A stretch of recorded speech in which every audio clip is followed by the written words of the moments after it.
Thank you so much for joining us this evening. I'm your host, Acacia Clement, and we will be drawing the field for this year's Travers Stakes. On behalf of the New York Racing Association, it's my honor to welcome you for the post-position draw of the 154th running of the Grade 1 $1.25 million Travers. Storylines abound at Saratoga this year, and of course, entering the meet, the big question was in a group of talented 3-year-olds who would separate themselves from the rest. Well, we may just be able to answer that question this Saturday at Saratoga Racecourse with an incredibly talented field who will assemble to take part in the biggest race of the summer, the Travers. And what a group we have this year. For the first time since 2017, the field will include the winner of the Kentucky Derby, Mage, the winner of the Preakness, National Treasure, and the winner of the Bill Mott Stakes presented by Naira Betts, Arcangelo. And while those may be the headliners, there is talent and class throughout. And racing fans can look forward to a contest that we have had circled on our calendar for quite some time. Beyond the main event on Saturday, the Travers Day program will include 5 Grade 1 stakes and an automatic berth into the Breeders' Cup for the winner of the Grade 1 $750,000 Resorts World Casino Sword Dancer on the turf and the Grade 1 $500,000 Ballerina Handicap into the Filly and Mare Sprint. Add to the Grade 1 $500,000 Forgo and the Grade 1 $500,000 H. Allen Jerkins Memorial. And what do you have? One of the biggest days in our sport. Thank you so much to everybody that's here and to those watching from afar and for supporting the summer meet at Saratoga Racecourse, a place that means a lot to all of us, and we are so excited for a tremendous Saturday coming up. With that, allow me to introduce Rob McLennan and Kevin Schnorr from the racing office to draw the field for the 154th running of the Travers. We have 7 runners. Gentlemen, take it away. Thank you.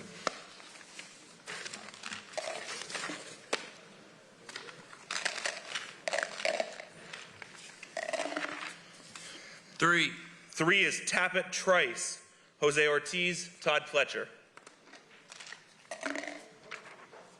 6 is Disarm, Joel Rosario, Steve Asmussen. 7 is Scotland, Junior Alvarado, William Mott.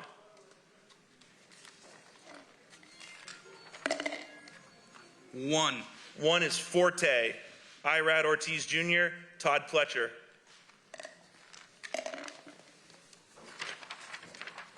2 is Arcangelo, Javier Castellano, Jena Antonucci. 5 is National Treasure, John Velasquez, Bob Baffert. And the 4 is Mage, Luis Saez, Gustavo Delgado. And that's the field for the 154th running of this year's Travers. We'll go through the field once more with morning line. Post position number 1 is your 7-5 favorite, the Jim Dandy winner and 2-year-old champion Forte, owned by Rapoli Stable and St. Elias Stable. The 2 is Arcangelo, Bill Mott winner at 5-2, owned by Blue Rose Farm. Number 3, Tappet Trice, blinkers on Saturday for Tappet Trice, 12-1, Whisper Hill Farm and Gainesway Stable owners. 4 for Kentucky Derby winner Mage at 4-1, owned by Agma Investments, Ramiro Restrepo, Sterling Racing and Commonwealth. The 5 is National Treasure, Preakness winner at 8-1, blinkers off, Preakness winner National Treasure, owned by SF Racing, Starlight, Madiket, Robert Masterson, Stone Street Staples, Jay Schoenfarber, Waves Edge Capital, and Catherine Donovan.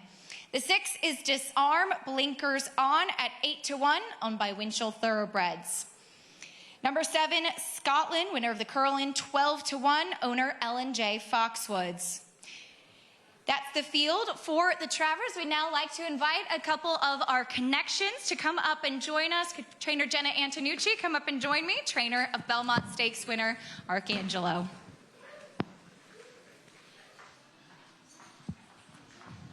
Hi, Jena. Post position number 2, your thoughts on Arcangelo, who came up the inside to win the Belmont? Let's do this. It's, you know, seven horses. We're just so grateful to be in the gate. And so I think it's going to be just a phenomenal race for everybody, and just so blessed to be here. How's he been training since the Belmont up here in Saratoga? I always say I know how good he's doing by how hard Robert is blowing when he pulls him up at the end of his gallop. So we're looking to get a camelback of oxygen for Robert out there, so he's doing great. Hats off to Robert as well. And you've had Javier Castellano, his regular pilot, been able to breeze him. What have his thoughts been on the horse? Javier's been super positive, and I think has gained a lot of confidence in the process of getting ready for this race. Thanks, Jenna. Good luck this weekend. Thank you. We could have Gustavo Delgado Jr., assistant trainer to his dad, Gustavo, with Mage, Kentucky Derby winner. Come on up. Coming off of a second-place finish in the Haskell, I saw a quote that he was not 100% fit that day. What have you seen from him since then? Well, after the race, he came back, I was expected to come back. And since he got here, he's liking it a lot. He loves Saratoga. Don't we all, right? As Mage, of course, winner of the Kentucky Derby, take us back to that day, the thrills, the experience that he's given you. Well, it's been a blessing the whole way. But we do think that it's not over yet, so we still races to try and accomplish as well. So. I love that thought process, and as you said, he still has a lot to offer. He's a young horse. He's still lightly raced as well. We saw him start his career perhaps a little bit later than some of the others. How has he developed? He's grown. He's bigger now. He's got experience, which he lacked in the first races that he did. And especially, he faced 19 horses, and he beat them all. And now he has to do the same thing against 6. Well, thanks for your time. Best of luck this weekend to the whole team. No, thank you. Thank you, Gustavo. As we'd like to bring up trainer Steve Asmussen, trainer of Disarm. Steve, if you'll come join me.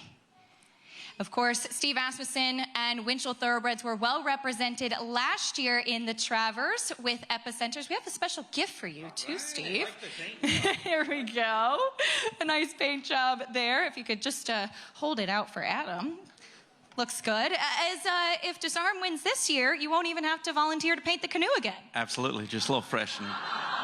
Just a little freshening. Of course, Disarm by a gun runner who we saw have such success here at Saratoga. How special is it seeing his progeny? It is. It really is. Disarm looks so similar, markings, the color, the deep red and everything. But it's time for him to step up. I think that there's a better race in him, and what a better place to show it than Saturday.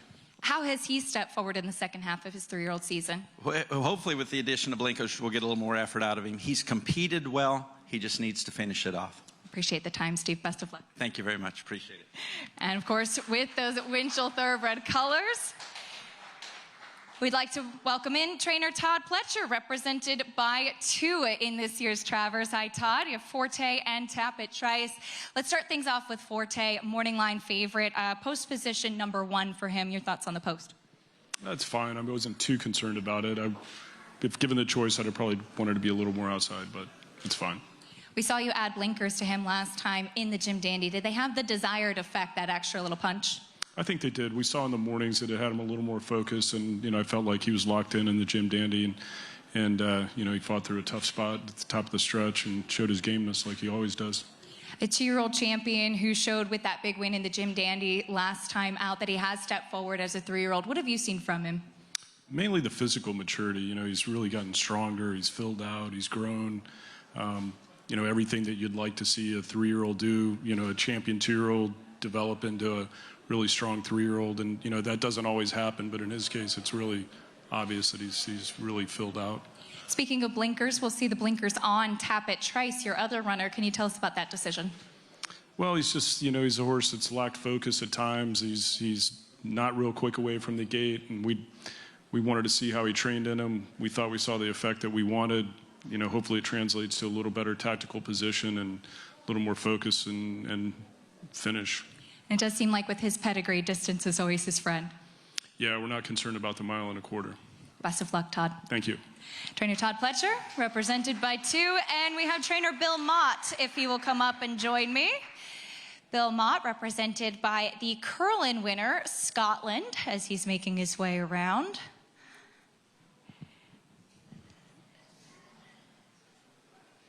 The local prep, of course. There he is. Sorry, Bill, you had to take the overland route.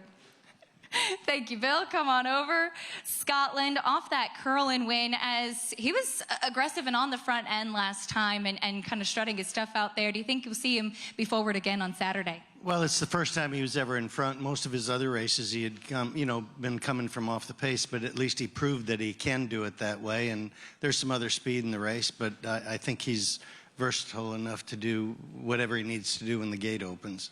Right after the curling, you said we're considering the Travers. It was one of the first comments you made. What has he shown you to give you the confidence to take a shot? Well, he's been exciting all the way along. I mean, he won his first out, and he's trained well, and he's progressed in every race. He was beaten one time by a head, but, and then, he proved that he liked the Saratoga racetrack. He got the 2 turns last time.